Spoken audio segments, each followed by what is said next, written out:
go back here.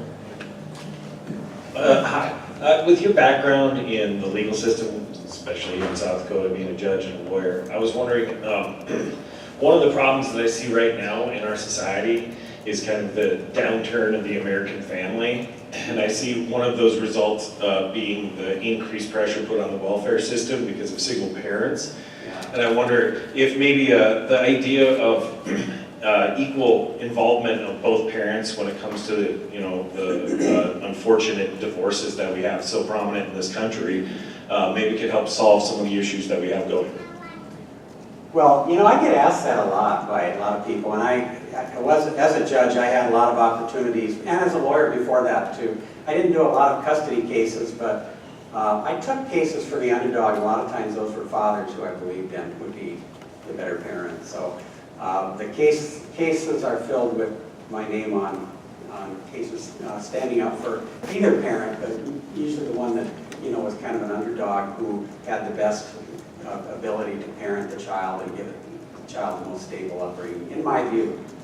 As a judge, I had the fundamental conviction that a child needs the loving support of both parents for as much of a week as is possible.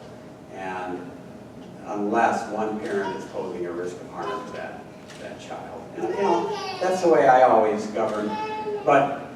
And while I believe in those concepts of both parents having real role in the child's life, I think that the law has moved clearly toward that over my time in the judiciary. That doesn't quite get to the real problem I think that we have. The biggest problem I saw as a judge are the kids who grow up as the parents of two children where the father, often it's the father, 85% of the time the child's with the mom, but the father isn't interested in being a father. The father goes on to have children with other women in other communities and in and out of prison. Mom may be addicted to, mom has a series of lovers also, and she takes the children into a series of different homes and often in different communities so that the child starts out school behind all the others and falls only further behind as time passes. I have yet to have a kindergarten teacher tell me that this is not right. Are there any kindergarten teachers here? Okay. That any kindergarten teacher in any community in this state and probably across the country, the first week of school, if you knock on her door or his door and ask, do you know which children are struggling and likely to fall out of school altogether and in time into the court system? Of course. Her, him, and her. The signs are so obvious. And there are children all around Aberdeen today who got out of school and hated to hear the bell ring at 3:30 because they are afraid of what they're going to encounter at home. Children who grow up in the homes of one parent and an unmarried lover face 10 times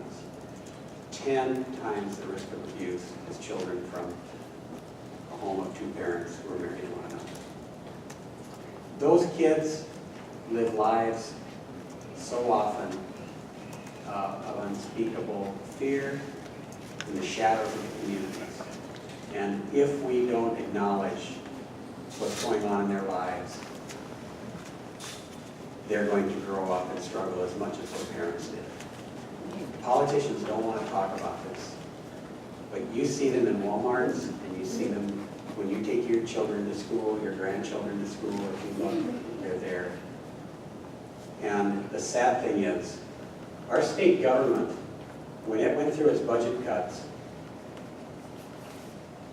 made the situation immeasurably worse.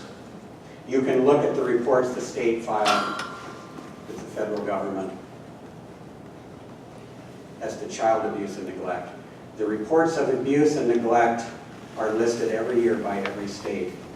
And that's maintained a consistent level through the years. But in 2012, after the budget cuts occurred, there was a 35% drop-off in the number of children we're protecting who are abused from abuse and neglect. we identified 35% fewer, and we started 35% fewer abuse and neglect actions that judges had a chance to resolve to protect the children. Our rate of following up on abuse and neglect claims by sentinels, and sentinels are law enforcement, school teachers, and then concerned family, extended family members, concerned community members. We have the lowest screen-in rate, that is following up on calls of abuse rate in the nation. The last year that I saw was, I think, 2016. It was around 15%. Second place wasn't close.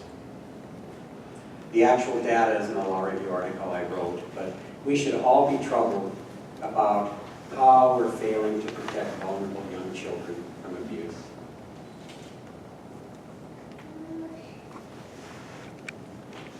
We have